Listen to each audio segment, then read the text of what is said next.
Bueno, creo que lo más importante que hay que señalar es que mi propia supervivencia de esta enfermedad realmente no tiene precedentes en la literatura médica, y eso es algo que las personas sin formación en este ámbito no pueden apreciar. Pero se dio un informe médico escrito en mis antecedentes de salud. Salió en septiembre de 2018 en el Journal of Nervous and Mental Diseases, revisado por pares por el doctor Servi Khanna, Lauren Moore y Bruce Grayson. Estos dejan muy claro que la evidencia del daño en mi cerebro era tan extrema que no esperaban que ningún tipo de sueño o alucinación viniera de ese cerebro. Así que el hecho mismo de que tuve una experiencia rica y honda es un tremendo misterio.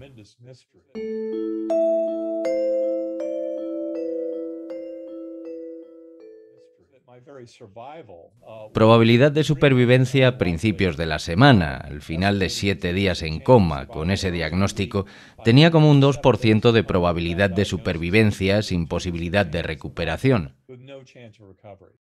Y eso es lo que hace que el caso sea tan interesante para la comunidad científica. Es esta notable supervivencia la que exige una explicación. Y de hecho, los revisores hacen esa pregunta a los médicos que escribieron el informe del caso y dijeron que fue porque tuve una experiencia cercana a la muerte que tuve esa curación extraordinaria. Creo que es esa la característica más notable. Ahora, en términos de la segunda parte de la pregunta sobre la lección para mí, la lección más fundamental de mi ECM se ha vuelto muy clara, y es que todos estamos verdaderamente juntos en esto. Estamos compartiendo el sueño de la mente única. Lastimar a otro es lastimarnos a nosotros mismos, y esta es una lección universal que viene de las ECM que se remontan a miles de años atrás. Es la base de todos nuestros sistemas religiosos que provienen de este tipo de experiencias. Es hora de que este mundo se despierte y se dé cuenta de que la ciencia va apoyando todo esto y está abrazando finalmente explicaciones con respecto al más allá y la reencarnación. Hay mucha evidencia que señala fuertemente esta realidad.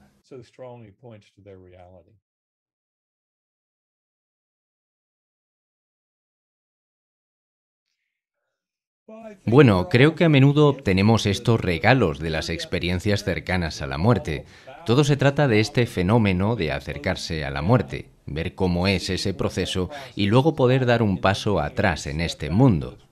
Ahora, es interesante que las experiencias cercanas a la muerte a menudo se asocian con curaciones milagrosas, como en mi caso. También Anita Moorjani escribió el libro Morir para ser yo, y su linfoma en etapa 4 simplemente desapareció después de que tuviera una profunda ECM. Mary C. Neal, la cirujana que había estado durante más de 30 minutos ahogándose en kayak en Chile a finales de la década de 1990, igual, la trajeron a la superficie muerta, pero la resucitaron y se recuperó por completo. Hay otras ECM por ahí como esa, y la lección para todos nosotros es que hay una enorme cantidad de sanación en la que todos podemos participar.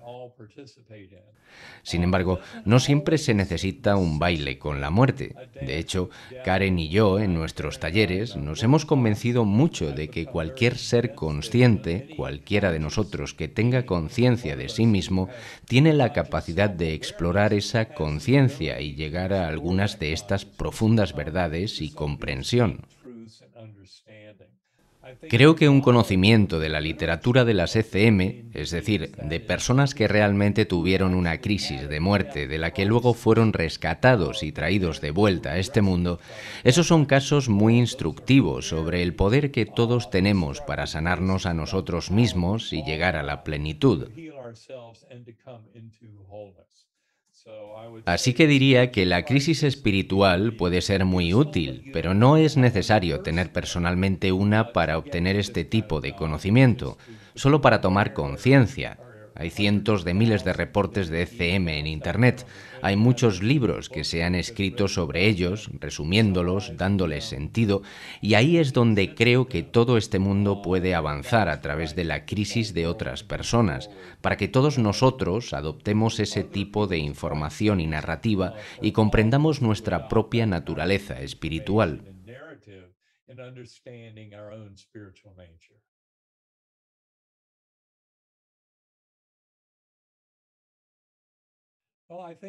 Bueno, creo que por eso se trata de elevarse por encima de la mente del ego. Acabo de comentarlo como uno de mis principales objetivos en la meditación, y no hay duda de que nos encontramos con el bagaje vital alrededor de nuestro corazón, las heridas de la infancia, a lo que a menudo me refería como heridas de bebé, que muchos de nosotros albergamos como lecciones de la infancia que fueron muy disfuncionales, tal vez de nuestros padres, tal vez de los maestros, tal vez de nuestros compañeros, lo que sea. Pero todas estas cosas deben ser, y eso es de lo que se tratan las revisiones de vida. Son una especie de corrección a mitad de camino, y lo digo sabiendo que la evidencia científica para la reencarnación ya está más allá de cualquier debate, y si alguien aún tiene alguna duda, puede acceder a uvadops.org. Esa es la División de Estudios Perceptivos de la Universidad de Virginia, mostrándonos que hay un cuadro mucho más amplio. No podemos ver nuestra existencia como el nacimiento hasta la muerte en este cuerpo y nada más. Diría que en muchos sentidos comenzó con el trabajo de Carl Gustav Jung, el renombrado psiquiatra suizo de mediados del siglo XX, quien reconoció el poder de cosas como la sincronicidad o las coincidencias en nuestra vida como mensajeros profundos de una realidad subyacente que es mucho más significativa para el ser humano. Creo que es muy importante reconocer ese tipo de cosas aquí. Pero nuevamente la psicología transpersonal, que ha sido continuada por el trabajo de Stan Grof, el Dr. Michael Newton, el Dr. Brian Weiss, el Dr. Rolf Schwartz y otros, tiene que ver con este mayor sentido de nuestra existencia, que en realidad podría estar ligado a contratos o acuerdos. Por supuesto, nuestra mente del ego negaría cualquier tipo de desafío o dificultad a nuestra vida, y sin embargo, los desafíos y las dificultades a menudo son las que nos permiten crecer. Es por eso que la revisión de la vida es tan importante, es por eso que es necesario evaluar la comprensión de este bagaje de vida individual, como tú dices, y los sistemas de creencias igualmente. Nos morimos, de acuerdo, pero ¿cómo tomo decisiones en cada momento de este día al vivir esta vida, tratando conmigo mismo y con mis semejantes, que optimizan mi camino hacia adelante como alma, mis habilidades transformadoras, mi crecimiento? ¿Cómo hago eso? Porque si llegas al final de tu vida y lo pasas como un materialista empedernido que piensa que todo llega a un punto muerto cuando tu cuerpo físico y tu cerebro mueren, y luego te sorprendes y dices, madre mía, estoy más vivo ahora que nunca. Dejas el cuerpo físico y es un momento lamentable para tratar de recuperar todo este terreno perdido. Incluso mejor, como también señala mi compañera Karen, hacer una revisión diaria y guardarlo todo para una revisión de vida al final. Esto se hace simplemente reconociendo en el momento que somos estos seres espirituales eternos. Estamos profundamente interconectados entre nosotros y la fuerza vinculante de esa conexión es una de amor, compasión, bondad y perdón. Y ahí es donde esta visión mucho más amplia es tan importante para todo lo que hemos de hacer aquí como seres humanos, tratando de encontrar significado y propósito en nuestras vidas. Y ahí es donde creo que esta dicotomía se puede resolver de maneras hermosas a medida que te das cuenta de esta misión más grande y cómo todos y cada uno de nosotros contribuye a esa transformación y evolución de la conciencia misma.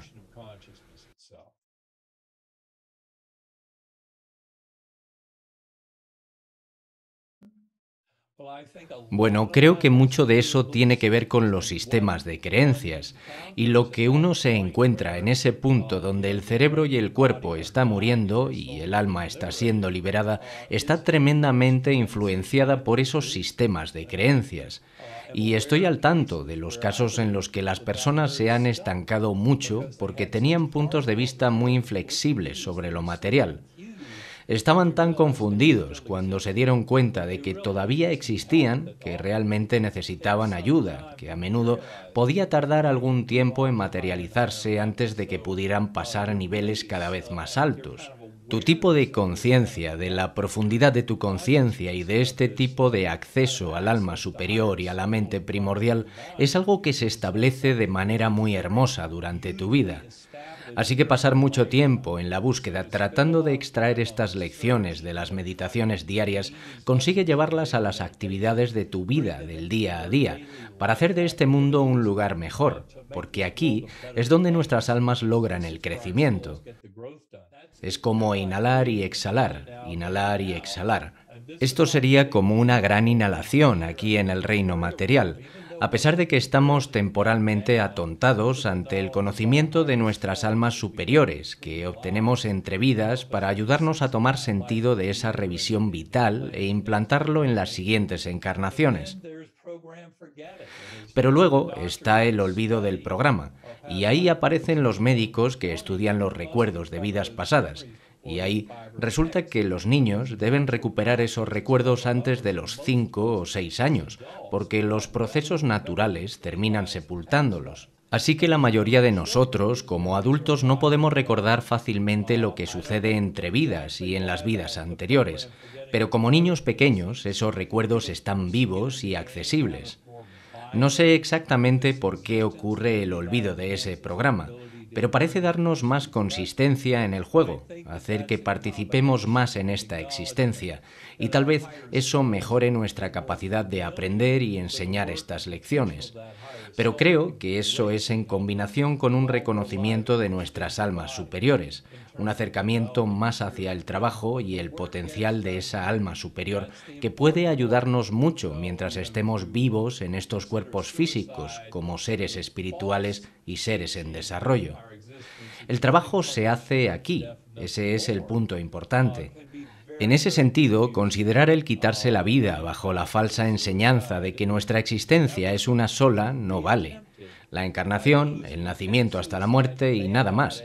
Todo esto puede ser muy confuso y, de hecho, quitarse la vida nunca es algo que vuelvan a intentar aquellos que lo hacen y que luego tienen algún aspecto de experiencia cercana a la muerte en términos de encontrarse con esa fuerza divina de pureza. Se encuentran con las almas de los seres queridos que han partido y llegan a reconocer el amor que el universo tiene para ellos. Tal como dice Raymond Moody sobre el fenómeno, los sujetos después indican que nunca intentarían hacerlo de nuevo. Eso es debido a ese darse cuenta que les llegó a través de la ECM, de estar conectados a este universo a través del amor.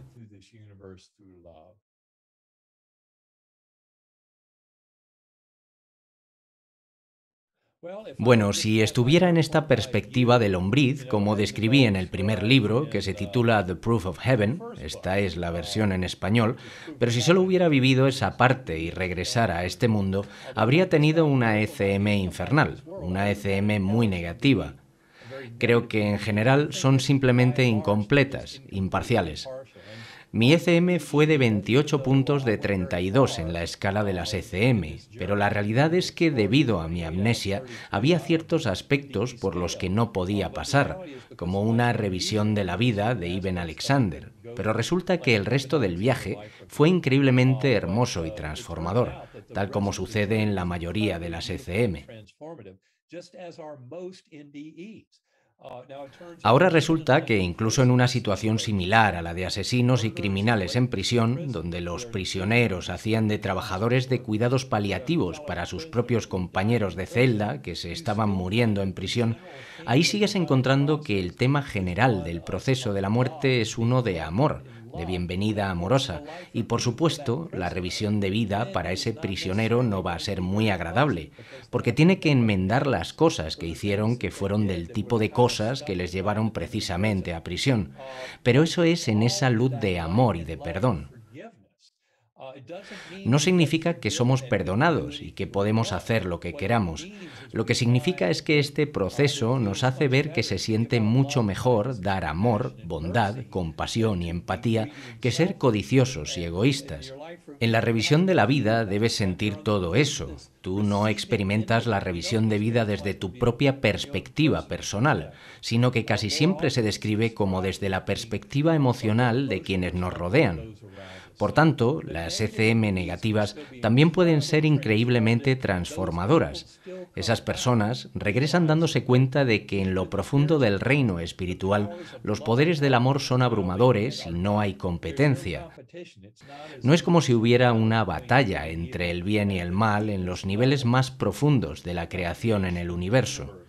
Se trata de ese Dios amoroso y curativo, y cuanto más podamos traer eso a nuestras vidas, más podremos llegar a esa plenitud y sanación que están involucradas con ese amor, bondad y compasión por nosotros mismos y por los demás. Entonces, las ECM negativas, a pesar de que solo representan entre el 3 y el 5% de todos los reportes, siguen desempeñando un papel muy positivo y transformador.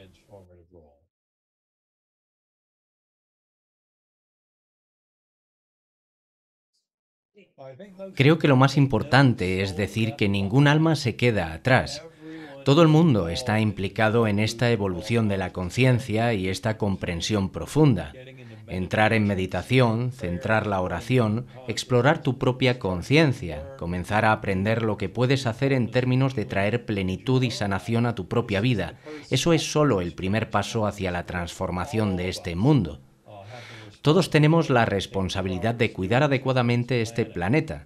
Muchos de los problemas actuales son la avaricia económica, la avaricia corporativa, la adicción a los combustibles fósiles, la polarización económica con toda la riqueza en la punta superior. Estos son todos los principales problemas de división que resultan del falso sentido de separación que el materialismo pone sobre la mesa. A medida que la ciencia adapta esta noción de la primacía de la conciencia, a medida que comprendemos que realmente existe esta fuerza divina en la que todos participamos como co-creadores, que pueden traer la paz, la armonía y la prosperidad para todo nuestro mundo mientras lo hacemos juntos, y a medida que más de nosotros participemos, creo que todos nos daremos cuenta de que esta es la mejor manera de visualizar y manifestar el mundo de nuestros sueños más elevados.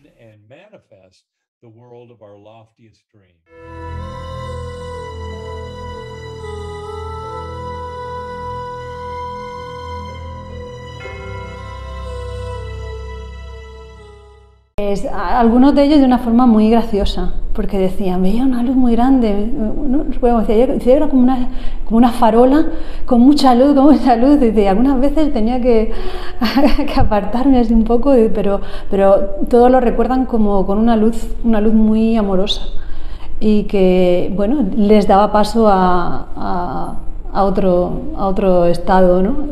Sobre todo que se encontraban muy bien, o algunos de ellos habían visto a familiares, y a mí una de las cosas de las personas o de la experiencia que me contaron que más me llamó la atención era sobre todo por el poco número de personas que relatan esa vivencia, era cuando hablaban de la regresión vital, o sea, de cuando me contaban hechos que habían vivido ellos de pequeños, y decían, bueno, pues en el caso de este señor, estaba en una parada cardíaca, le estaban trasladando en la ambulancia hacia el hospital, y decía, es que claro, yo veía gente que pasaba, eran caras que pasaban por delante de mí y me sonreían.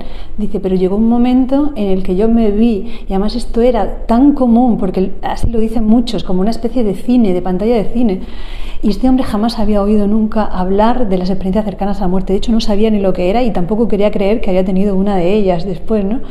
Y decía, es que era una pantalla de cine, y me veía a mí, dice, porque era yo que andaba con mi madre y mi madre me daba la mano, íbamos andando, y yo recuerdo esa escena, yo recuerdo eso como viviéndolo desde mí, que está viviendo esa situación, ¿no? Que está viviendo esa escena. Y claro, eso es muy difícil de encontrar este elemento de las ECM, porque lo más común es la luz, el túnel, pero el recordar esos hechos, y además con tanta, no sé, con tanta viveza, era algo que a mí me llamó mucho la atención y me gustó mucho esa experiencia. Quizá no tanto por lo espectacular que pueda ser, sino por el encontrar elementos así. Sí, eso es lo que pasa muchas veces en la revisión vital. Mucha gente relata lo que está viendo de su vida, pero también como si alguien le estuviera acompañando, y entonces les hacen sentir lo que los demás están viviendo en función del comportamiento que él ha tenido con ellos, de si lo han hecho bien con ellos, si les han provocado sufrimiento. Incluso hay un relato que a mí me parecía espectacular, y era un cazador, no sé si conocéis, el cazador que está sintiendo el miedo me parece que era una gacela o un ciervo, y a partir de ahí pues, se convirtió en uno de los mayores defensores de los animales, dejó de comer carne, cambió su vida y todo esto, ¿no? Porque sintió el miedo de las otras personas. Me parece que es un caso español. Yo creo que es necesario, es súper necesario. De hecho, claro, yo después de los 2 años y medio en la UCI vi que era muy necesario conocer, precisamente porque las personas que tienen estas experiencias, primero, evitamos, si dejamos que hablen y que cuenten, evitamos que se vayan pues con ansiedad, estrés o con esa experiencia que es necesario sacarla. Luego mejoran antes, más rápido, con lo cual pues estamos evitando también que el sistema de salud pues invierta en personas que realmente no lo están necesitando, y sobre todo si después desarrollan esos problemas, ¿no? Pero es que es muy necesario para su tranquilidad. Yo recuerdo cuando yo estaba en la UCI, al principio, pues claro, te ponen motes los compañeros, ¿no? Motes buenos. Y de hecho, pues ya cuando se acostumbraron a verme por allí y que yo iba preguntando a los pacientes por estas cosas, cuando detectaban que había alguien que decía algo, decían: cuando pase esta chica que es rubia, que tal, que va con una bata, que no sé cuánto, llámala porque ella te va a atender. Y entonces así era, y me decían: oye, tú eres, me decía una, ¿tú eres la que pregunta por cosas raras? Digo: pues sí, creo que sí soy yo. Y entonces ya me contaban una historia preciosa, que si quieres ahora te cuento. Y entonces recuerdo que alguien me dijo, cuando ya había terminado la tesis, que alguien que había estado ingresado en la UCI se había sentido muy reconfortado porque, aparte del personal de enfermería y de médicos, había una psicóloga que les preguntaba sobre ciertas cosas y ellos podían desahogarse. Es cierto que no siempre hablaban de CMs, algunas veces pues salían otras cosas, ¿no? Pero eso les venía bien, les reconfortaba. Y a partir de ahí hubo determinadas enfermeras que iban preguntando, cuando veían algún caso, ellos siempre preguntaban si habían tenido algún tipo de experiencia en el momento en el que estaban inconscientes o en que estaban inconscientes.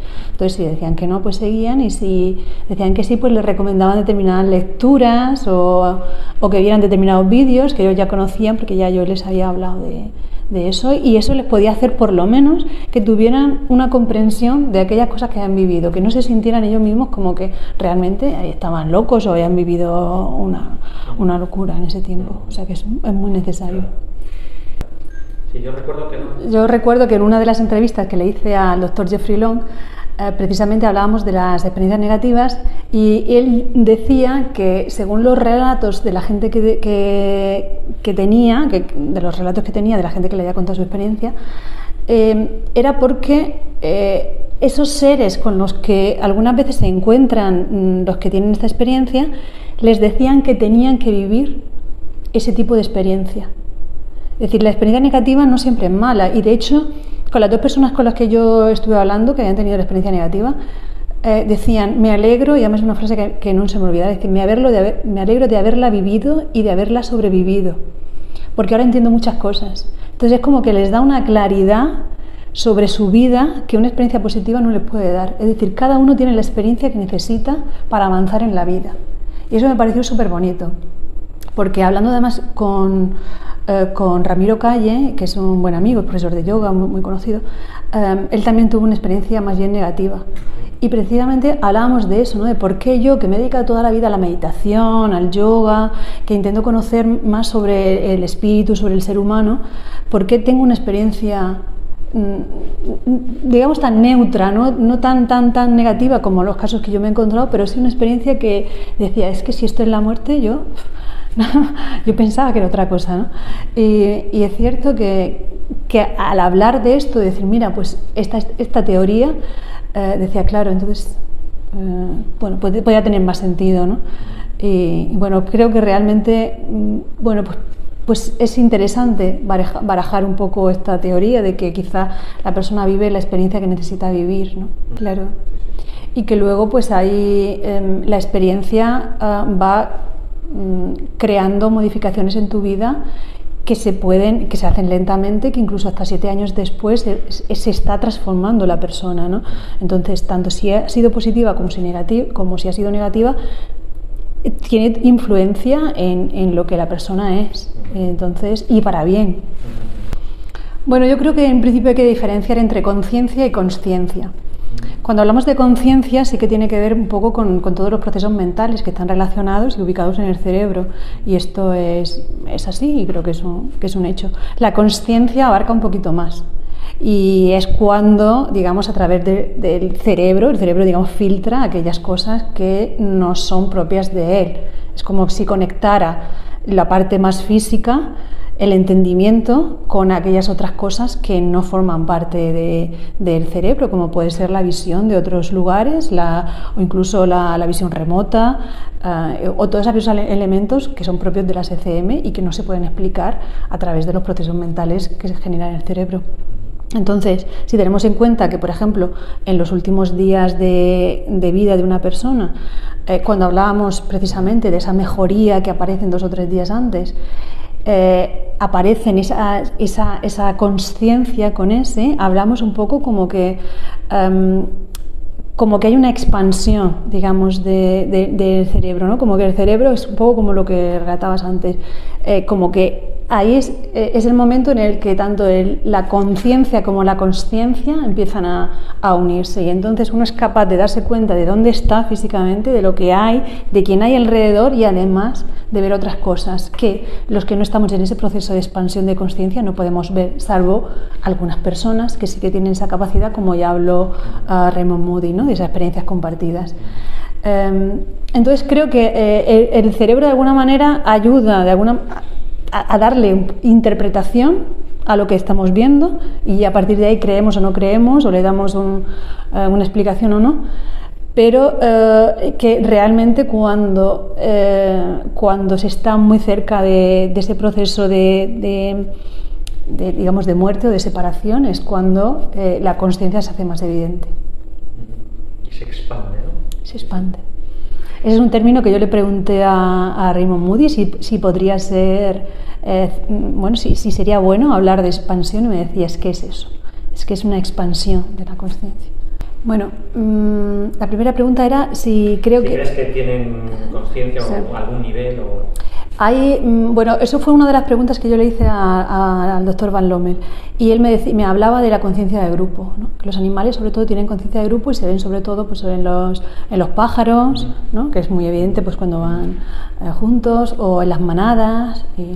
Yo voy un poquito más allá, o al menos quiero creer que puede haberlo en función de las cosas que he estado leyendo, ¿no? Sobre todo la conciencia de la muerte de algunos animales que lo tienen muy desarrollado, como los elefantes, los delfines, y de hecho cuando me adentraba en el tema de la conciencia animal, cada vez me gustaba más, porque creo que muchas veces se ha hablado que los animales no tienen alma y que tal, pero son seres vivos como nosotros no dejamos de ser animales, y si nosotros tenemos alma, pues se supone que deberían tenerlo también los seres vivos no humanos, pues porque tienen pues una estructura física diferente a la nuestra, pero bueno. Entonces, hablé con varios autores que precisamente me hablaron del comportamiento de delfines, por ejemplo, ¿no? de cómo vivían el duelo por la muerte de un delfín bebé, o de los elefantes, o de los perros, ¿no? que son lo más común, porque es más fácil convivir con un perro que con un delfín. Y entonces creo que los animales sí que pueden tener conciencia, pero por esto de que no son tan diferentes a nosotros. De hecho, fíjate que a los delfines se les ha dicho que son seres, son personas no humanas. ha hablado de ellos y además hay toda una declaración ¿no? firmada por muchos países donde se constata esto. Entonces, si hablamos precisamente de que pueden tener bueno, pues algo más, ¿no? Que no sea el cuerpo físico solamente, igual que los seres humanos, pues ¿por qué no pueden aparecer en una ECM? Incluso ¿por qué ellos no pueden tener ECMs? ¿No? Lo que pasa es que dentro de su mundo, pues quizá ellos están más acostumbrados, no sabemos, tienen mucha más sensibilidad que nosotros en algunos aspectos, pues a lo mejor ellos están más acostumbrados a tener este tipo de vivencias que los seres humanos, porque ellos sí que están más en contacto con la naturaleza que nosotros nos hemos deshumanizado, digamos de alguna manera, ¿no? Nos hemos dejado esa parte más espiritual y bueno, pues ¿por qué ellos no? Los niños les relatan mucho que han visto a sus gatitos o a sus perros y que, claro, que vienen a recibirlos. Pues mira qué bonito sería si esto es así. Quiere decir que al final, si son seres sintientes, si son seres como los seres humanos, pues están compuestos de lo mismo, materia y espíritu, alma, conciencia o lo que sea. Bueno, yo creo que hay quien lo hace. Yo cuando empecé la tesis, una de las cosas que quería hacer y que empecé, lo que pasa es que luego nadie me llamaron como 2 veces, es hacer la parte del hospital, y por otro lado contacté pues con los médicos y enfermeros que se dedicaban a los cuidados paliativos. Entonces, en el momento en que ellos detectaran alguna cosa en los paliativos domiciliarios, cuando detectaran que podía haber algún signo de una ECM, pues con el permiso de la familia, pues me llamaron. Y que sí que fui en varias ocasiones a las casas.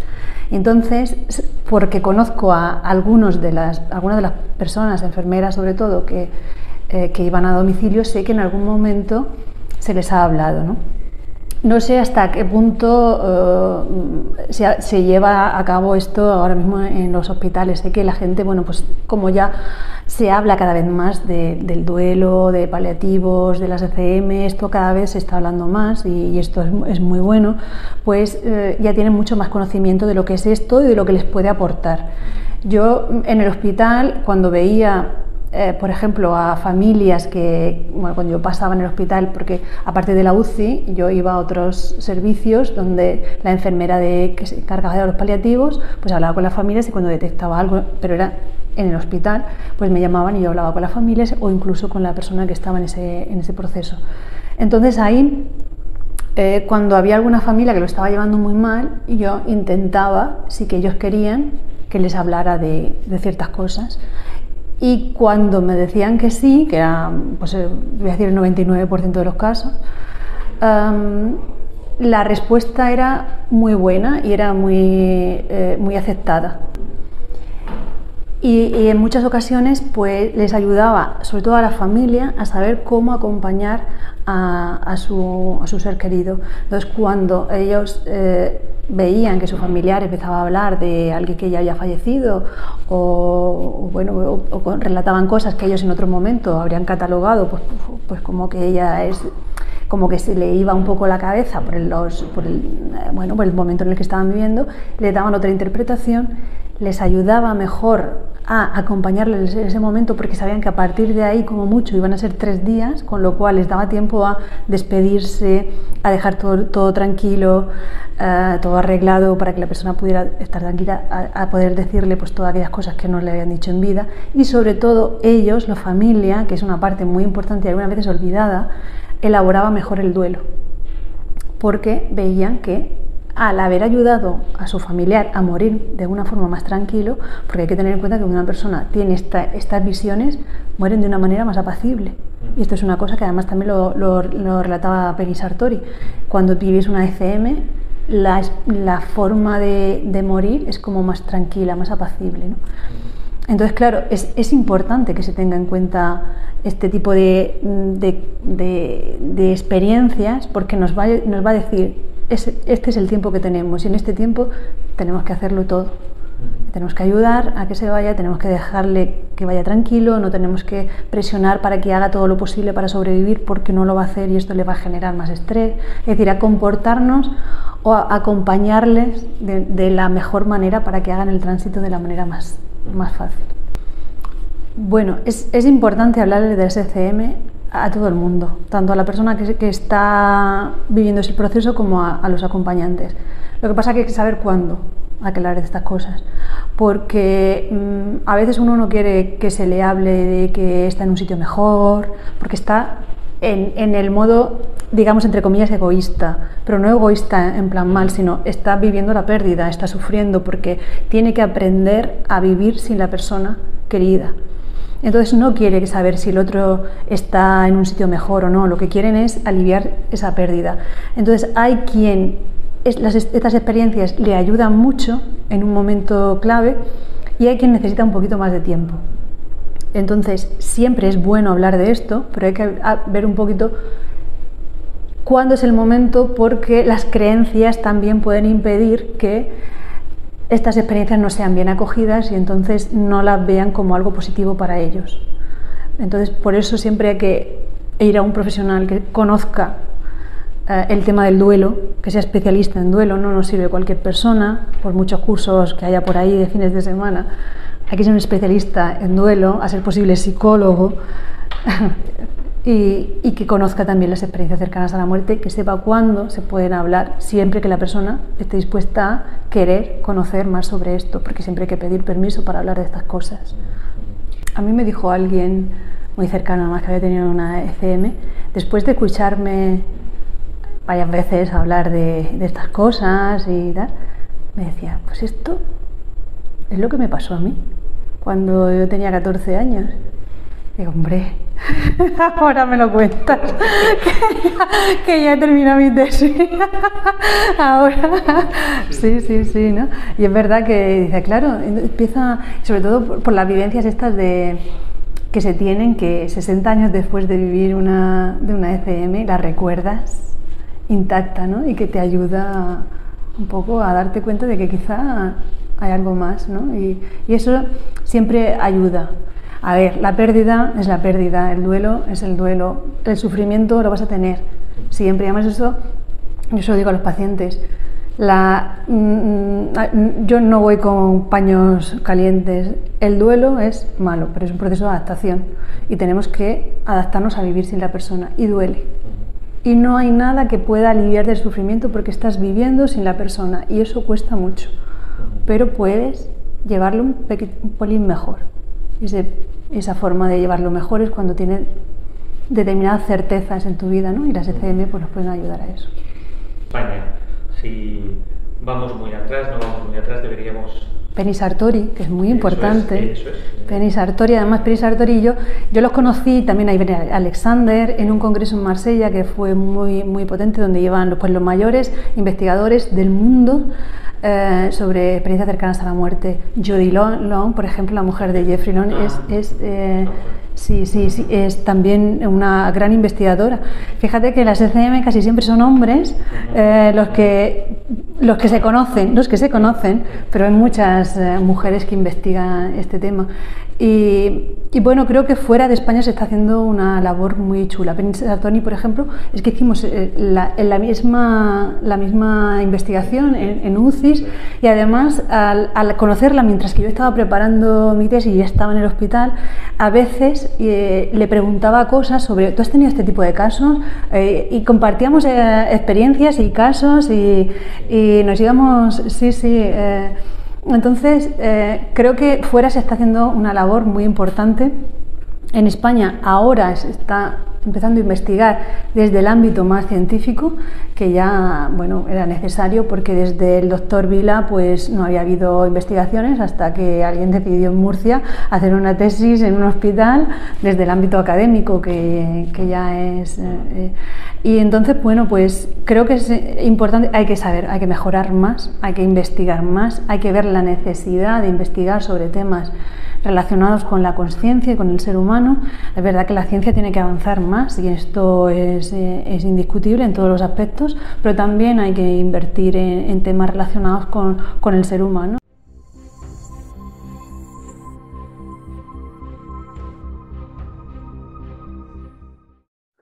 Y he tenido ocasión de comprobar, contrastar, comprobar, como digo, muchas, o sea, varias experiencias de vidas pasadas. Bastantes, sí. Algunas hasta con fotografías y todo.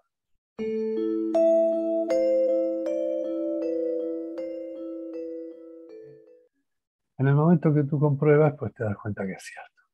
Pero fíjate una cosa, esto es absolutamente secundario. Y te lo digo ahora, cuando ya llevo tantos años, ¿no? ¿Y qué quiero decir? Quiero decir que la comprobación es secundario, sí, porque a mí al momento actual lo que me interesa como terapeuta, como médico, es ver si hay o no evidencia clínica.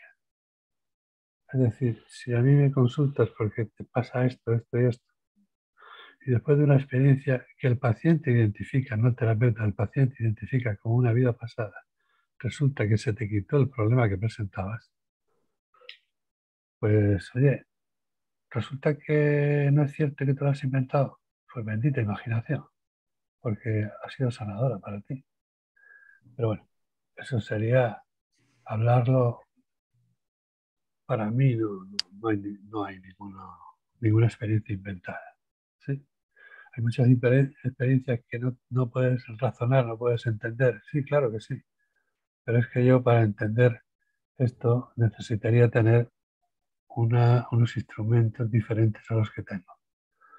Yo tengo instrumentos basados en la ciencia mecanicista, en la que he crecido, de Newton y Descartes, y he crecido ahí además aceptando los dogmas religiosos. Y no ha habido más, pero esto es mucho más. Cuando hablamos de terapia transpersonal, estamos hablando de la terapia del alma. Y alguno dirá, ¿qué dices? Pues chicos, no digo nada del otro mundo, porque desde bien chiquitos ya nos dijeron que el ser humano tiene cuerpo y alma. Y yo ya te digo, como médico, que he visto morir mucha gente y nunca he visto morir el alma. He visto morir el cuerpo. Entonces, si hay dos protagonistas, cuerpo y alma, y una vez que pasamos por el fenómeno, o sea, por la experiencia de la muerte, resulta que solamente se queda el cuerpo, que no responde, se queda sin vida, pues habrá alguna manera de contactar con el alma. Y una de esas maneras ha sido a través de la terapia transpersonal, sí, por regresión. Sí, y yo te decía que yo la defino como una necesidad que surge como consecuencia de que el ser humano, de forma espontánea, es capaz de entrar en estado expandido de conciencia al conectar con una emoción, con una sensación o con un síntoma cuyo origen desconoce. Es decir, es cuando la medicina alopática, la medicina tradicional, te estudia, te ve, te reconoce y te dice, mira, yo no encuentro el origen de lo que a ti te pasa. Pero es que a mí me pasa, sí. Pues seguramente lo que tú tienes es de origen psicosomático.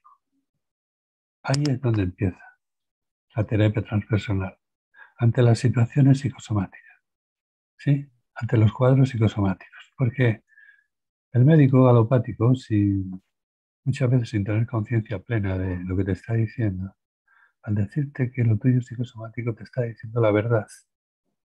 Porque psique en griego significa alma. Entonces te está diciendo, mira, el origen de lo que a ti te pasa está en tu alma. Y ahí, como digo, he dicho hace un momento, empieza esta terapia transpersonal. Porque insisto, repito, es la terapia del alma. Y el alma lo sabe todo de nosotros, absolutamente todo. El que sabe poquito de nosotros es el consciente. Nuestro consciente sabe de nosotros pues desde los 6 o 7 años de edad física hasta el momento actual. Y a la prueba me remito, hace un momento lo hemos comentado, ¿no? A ver, explícame cómo fue tu nacimiento y cómo fue para ti la experiencia en el vientre de tu madre. Nadie lo recuerda, porque el consciente no estaba ahí todavía, ¿no? Estaba en trámites de formación. Sí. Esta terapia es la terapia más unipersonal que yo conozco. Es decir, Por ejemplo, así, abuela pluma, en uno de mis libros viene un caso espectacular de una agorafobia de 46 años de evolución Sí, señor. que desapareció con una sesión. No, no con una sola. El paciente aquel hizo 4, pero en la cuarta, en esa sesión, desapareció. No, no en la suma de las 4, sino en esa sesión desapareció. Entonces, el ser humano, cuando tú le explicas esto, cuando tiene conocimiento de esto, ¿no? Dice, por ejemplo, hombre, un caso de agorafobia y se solucionó. Ah, entonces ya está. Pues para el tratamiento para la agorafobia es hacer esta terapia, o sea, esta terapia transpersonal o terapia regresiva o terapia de regresión. Pues no, no, mire usted, no, esto no es así. Para esa agorafobia que se solucionó, sirvió esta terapia. Pero eso no la capacita para designarla como el remedio para todas las agorafobias. Porque cada cuadro psicosomático, ¿sí?, tiene un origen diferente, ¿sí? Entonces puede que sirva para otra o puede que no sirva para otra. Fíjese usted, yo por ejemplo, caso de una persona con un arma de muchos años de evolución, pues con 2 sesiones la mejoría fue espectacular. Pero espectacular, que ya fue una persona que cuando le daba la crisis iba directamente a la UCI, sí o sí. Fue espectacular, nunca más volvió a la UCI, la mejoría fue muy grande. Entonces, ¿qué pasa? Que para el asma el remedio está en la terapia transpersonal o regresiva. No, no, mire usted, para ese asma sirvió. Entonces, lo que más se soluciona con ella es pues las fobias, los miedos, ¿sí?, relaciones de pareja anómalas, relaciones personales, sensaciones de abandono, de soledad. Sí, eso está muy bien. Eso está muy bien. Pero eso no es lo más importante. No, para nada. Para mí te puedo decir, amigo Xavier, que lo más importante es lo que el ser humano descubre cuando trabaja en estado regresivo, cuando trabaja la terapia transpersonal. ¿Y qué descubre el ser humano? Pues el ser humano descubre fundamentalmente 4 cosas. Uno es que somos seres espirituales viviendo experiencias en cuerpos físicos. Y si alguien se escandaliza con estas palabras, pues yo lo siento por él, ¿no? Pero lo entiendo porque hace 27 años yo también me hubiese rasgado las vestiduras como médico si hubiese oído semejante afirmación. Pero ha pasado el tiempo, han pasado cosas, han sucedido muchas cosas y tengo que admitir la realidad. Y la realidad es que somos seres espirituales viviendo experiencias en cuerpo físico. Lo segundo que descubre en estado regresivo un ser humano es que tiene una capacidad de amar infinita. Lo que pasa es que cuando nos encarnamos se nos olvida. La tercera es que tenemos una capacidad de perdonar infinita. Y la cuarta, y iba a decir la más importante, pero es que para mí son importantes las 4. La cuarta es que en el estado regresivo te das cuenta, y descubres, algunos descubren, que la muerte sí existe, pero no es el final. Entonces, cuando un ser humano descubre las 4 cosas que yo acabo de decir, pues yo creo que con ese descubrimiento te planteas muchas cosas y sobre todo experimentas un cambio en tu planteamiento de vida. ¿Sí? Porque te das cuenta que nada es lo que parece. Con eso no quiere decir que, bueno, si soy un ser espiritual, quiere decir que hay un mundo espiritual, que existe un mundo espiritual. Sí, es cierto. Pero eso no quiere decir que como existe, pues ya este en el que estoy ahora no tiene importancia. ¿Ya para qué? Esto en comparación con aquello, mundo espiritual en el que nadie te juzga, nadie te tal, en el que vuelves a ser quien eres, vuelves como ser espiritual a tener tu poder, a sentir ese amor que sientes infinito. esa capacidad de perdonar, sí, eso está muy bien, ¿sabes? Pero mientras tengas un cuerpo físico, lo más importante es que aquí has venido a hacer algo. Entonces no te quedes flotando como un globo de gas, no te quedes fascinado con esto, ¿sí? Sino que dando gracias por haber descubierto esta realidad, ¿sí? Y saber que, como te he dicho hace un momento, nada es lo que parece. Lo más importante ahora mismo es qué es lo que tienes que hacer aquí tú, ahora. ¿Qué es lo que tienes que hacer? Esto es importante porque si estás aquí es porque tú decidiste venir. Y si estás viviendo una serie de experiencias que para algunos son problemas, para algunos son problemas, y yo le puedo decir que no hay problemas, nada es importante. Solamente son experiencias que nos ha tocado, que elegimos venir a vivir, no es que nos ha tocado, elegimos venir a vivir. Entonces estamos aquí para aprender, para crecer, ¿sí? Y esta es lo que tú descubres en estado regresivo, en estado, o sea, con la terapia transpersonal. Y alguno se preguntará, no sé, si sería la siguiente pregunta, y bueno, ¿y esto del estado regresivo? ¿Cómo? De forma espontánea, el ser humano. Pues sí, es que no nos han hablado de muchas cosas. Como seres humanos, no nos han hablado de muchas cosas.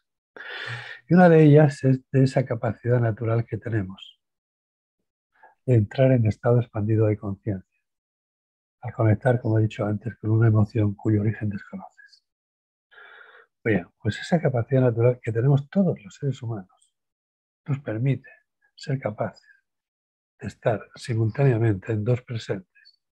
El presente de el ahora mismo, aquí y ahora, y a su vez simultáneamente en el presente de cualquier experiencia, ¿sí? Acaecida anterior a este momento, que puede ser una experiencia ocurrida hace un mes, hace un año o hace 5.000 años. Me da igual, pero soy capaz de estar en este presente y en el otro. Entonces, ser capaz de estar en esos dos presentes, estoy en el de ahora, que es mi consciente sobre todo, y por encima de todo, y estoy en el consciente de esa experiencia. Y en el consciente de esa experiencia estoy contactando con ese alma, con ese inconsciente, con ese problema que tiene mi alma sin resolver. Y al estar así, ¿qué es lo que me permite hacer? Me permite hacer consciente lo inconsciente, a nivel físico, a nivel emocional y a nivel mental, que es uno de los fines o el fin principal de esta terapia. Sí, hay algo que no he comentado todavía, porque no me lo has preguntado, o sí me lo has preguntado y todavía no te he contestado, ¿sí? Y es que el ser humano en estado expandido de conciencia, ya hemos dicho que es capaz de conectar con una emoción y tal, cuyo origen desconoce, estar en estado regresivo. ¿Eso qué quiere decir? Que cuando un ser humano está en estado regresivo, está en estado expandido de conciencia. Sí, exactamente. Entonces, cuando un ser humano está en estado expandido de conciencia, ¿siempre está en estado regresivo? No, puede estar en estado regresivo, pero también puede estar pintando un cuadro, o puede estar escribiendo un libro, o puede estar en meditación, ¿sí? O puede hacer algo que lo descubrimos cuando trabajamos con el ser humano en estado expandido de conciencia, y es algo que, aunque parezca increíble, para mí es normal, ¿no? Normal, porque lo he visto ya tantas cientos de veces. Y es lo siguiente: el ser humano en estado expandido de conciencia es capaz de conectar con el alma de otro ser humano que ya ha hecho el tránsito de la muerte, es decir, que ya dejó el cuerpo, y puede hablar con ese alma. Entonces, ¿qué pasa? Pues decíamos hace un ratito, ¿no?, que en la muerte hay dos protagonistas, el consciente y el alma. ¿A quién le vamos a preguntar? Porque el cuerpo ya no contesta cuando se muere, ¿no? Pues hay que preguntarle al alma, ¿por dónde puedo yo encontrar al alma? Pues la puedo encontrar, como hemos visto, en estado regresivo, pero en un punto muy, muy importante, y es el siguiente: cuando un ser humano en estado regresivo revive lo que él identifica como una vida pasada, el terapeuta adecuadamente formado, debidamente formado, nunca va a dar por terminada la sesión hasta que ese ser humano, en esa experiencia, reviva la muerte de esa vida pasada que él acaba de identificar. ¿Qué pasa? Pues que ahí como terapeuta te das cuenta, porque te lo cuenta el paciente en su experiencia, que deja el cuerpo ahí, donde le llega la muerte, ahí deja el cuerpo. Además te dice, estoy viendo mi cuerpo. Así te lo dice. Estoy viendo mi cuerpo y ahora estoy viendo una luz y ahora estoy viendo seres de luz. Y bueno, esto es increíble. Pero no es increíble porque te lo haya dicho una persona. No. Es increíble porque me lo ha dicho el 100% de los pacientes. He dicho el 100% de los pacientes. Independientemente de su credo religioso, de su situación socioeconómica, de su nivel cultural. Todos me han dicho lo mismo. Veo mi cuerpo, veo una luz, veo seres de luz. Algunos, muchos de ellos, entre los seres de luz reconocen a familiares que ya han hecho el tránsito antes que ellos, ¿sí? Y cuando digo algunos me refiero a un 80, 80 y tantos por ciento. Hay un 15, un 20% que simplemente ven seres de luz, pero no reconocen a nadie, ¿no? Y el 100% también está en lo siguiente, y es en la dificultad que encuentran para transmitirte de forma razonada la experiencia que están teniendo, ¿sí? Debido a que, bueno, pues no encuentran las palabras adecuadas. Es lo que nosotros conocemos con el nombre de... bueno, cuando yo lo recuerde te lo diré. Ahora mismo no lo recuerdo. Sí, entonces... y otra cosa es que el 100% de ellos coinciden, ¿sabes en qué? Pues coinciden en que me dicen todos, mira, yo no te puedo explicar, ¿verdad? Con detalle, no encuentro las palabras adecuadas para explicarte lo que estoy viendo, lo que estoy sintiendo, lo que estoy experimentando. Sé que estoy en la luz, porque todos te nombran la luz. El nombre es la luz. Y eso sí que son el 100%. Y todos te dicen, lo que sí te puedo asegurar es que aquí experimento un amor y una paz, como nunca antes recuerdo haber experimentado. Como la inefabilidad de las Eso es, experiencias. la inefabilidad. La palabra que no me venía es la inefabilidad. Gracias, Javier. De las experiencias cercanas a la muerte también, ¿no? Sí, sí, es esa inefabilidad. Claro, pero yo te decía, quiero saber cosas, ¿no? Sobre qué pasa en la muerte, ¿no? Y el alma por esta vía ya me venía informando. Porque hay una cosa que experimenta el paciente cuando ha trabajado en estado regresivo. Y eso, ¿sabes lo que es? Pues experimenta una pérdida de... total, una pérdida de miedo a la muerte. Pero resulta que después, si el paciente en estado expandido de conciencia coincide, detecta e interactúa con un ser que ya ha hecho el tránsito, o sea, con un alma que ya había dejado su cuerpo, ese alma también te informa de lo mismo. Aquí hay un mundo espiritual, aquí hay amor, aquí hay paz. En 2002 yo perdí definitivamente el miedo a la muerte gracias a la terapia regresiva o a la terapia transpersonal, llámala como quieras, porque no sé si tenemos tiempo, pero si no, en alguna otra ocasión podremos demostrar, ¿sí? que en realidad la terapia regresiva no es regresiva. Ni es terapia. Ni es terapia. Bueno, lo que no es regresiva, te lo aseguro que no, porque el paciente no va a ningún sitio. Ahí. Porque claro, todo lo que hay que arreglar o está por arreglar está todavía vigente y latente y bueno, activo, porque si notas los síntomas porque está activo, en el eterno presente del alma. Entonces no retrocedes a ningún sitio, simplemente el alma te enseña, ¿no? Y dice, mira, aquí tengo esto sin arreglar. Lo que pasa es que como tú tienes que estar consciente, el paciente en esta terapia tiene que estar consciente sí o sí. Pues, lógicamente, al estar consciente y ver que te enseña el alma una experiencia donde está lo que tiene por arreglar, resulta que tú ves el decorado y tú lo ves todo, tú dices, pues esto es el siglo XVIII, pues esto es la Edad Media, pues esto es la época de los romanos, pues esto es antes de Cristo. Pues no. Esto fue, sí fue. Cuando pasó fue ahí en esa época. Pero esa época ya no existe, porque el pasado solamente existió cuando fue presente. Y ahora estamos en el eterno presente. Estamos en el presente, siempre estamos en el presente. Sí, el otro día alguien me preguntaba esto, ¿no? En una charla. Y era, bueno, y con esta terapia se puede ver el futuro. Digo, no, no se puede ver el futuro. Es que hay gente que hace progresión. Digo, bueno, ya lo he oído, yo también he oído esto, que hacen progresión. Pero a mí no me interesa. No me interesa, ¿por qué? Porque yo estoy aquí como resultado de lo que he venido haciendo hasta ahora. El pasado sí existió, pero el futuro aún no existe.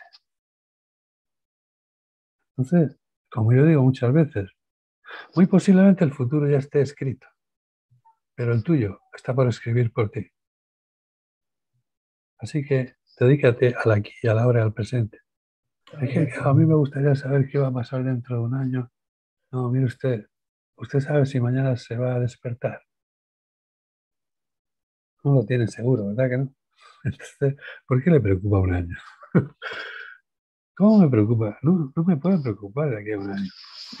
Esto, esto te lo planteas así, con toda naturalidad, cuando pierdes el miedo a la muerte.